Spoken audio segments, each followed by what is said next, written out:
கனடாவில் ரெட்ரோ படம் பார்க்கறதுக்கு இன்றைக்கி நான் போயிருந்தேன். இந்த வீடியோ ரெட்ரோ படத்தோட ரிவ்யூ கிடையாது, எதுவும் கிடையாது. இந்த படத்தோட ரிவ்யூவோட ஒரு ஹோல் கேங்கே வந்து பாராட்டணும்னு சொல்லணும். ஏன்னா படம் ஸ்டார்ட் ஆகி கொஞ்சம் நேரம் கழிச்சு ஒரு சீன் ஒன்று ஆரம்பிச்சது. ஒரு படம் உள்ளே போக ஆரம்பிச்சு ஒரு கண்டினியூஸ் ஷாட் ஒன்று வச்சுருக்காங்க. அதாவது படம் ஸ்டார்ட் ஆகி ஒரு பாட்டு போய் மாடிக்கு நடந்து போய் கீழே வந்து ஃபைட்டு வந்து ஆக்ஷன் சீன் வந்து அங்கேருந்து ஒரு பொம்மையில் ஸ்டார்ட் ஆகி இன்னொரு பொம்மையிலே கொண்டு வந்து ஒரு சீனை முடிப்பாங்க. ஆல்மோஸ்ட் 15 மினிட்ஸ்ன்னு நினைக்கிறேன். அது சிங்கிள் டேக், ஒரே ஷாட். அதில் சாங்கு, ஆக்ஷன், ஃபைட்டு, சென்டிமெண்ட் எல்லாமே வந்துடும். கேமரா மேலே போகும், கீழே வரும். Fantastic work. Entire crew. அந்த ஒரு சீன் ஒரு ஆள் தப்பு பண்ணாலும் மொத்த பேரும் அந்த ஷாட்டை திரும்ப எடுக்கணும்.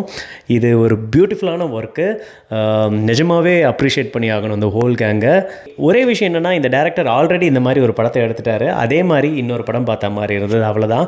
மற்றபடி அவர் என்ன சொல்ல வராரோ அதை அப்படியே ஸ்க்ரீனில் காமிச்சிருக்காரு. படம் நல்லா இல்லைன்னா வாயை திறந்து நம்ம என்ன கிழிக்கிறோம். அதே மாதிரி ஒரு படம் நல்லா இருந்துச்சு, ஒரு சில விஷயங்கள் நல்லா இருந்துச்சுன்னா அதை பாராட்டவும் செய்யணும். அதுக்காக தான் இந்த ஒரு வீடியோ. நீங்கள் படம் பார்த்துட்டீங்க, இந்த பர்டிகுலர் ஷாட் எப்படி இருந்தது அப்படின்றத ஃபீல் பண்ணுறதை கமெண்ட்டில் சொல்லுங்கள்.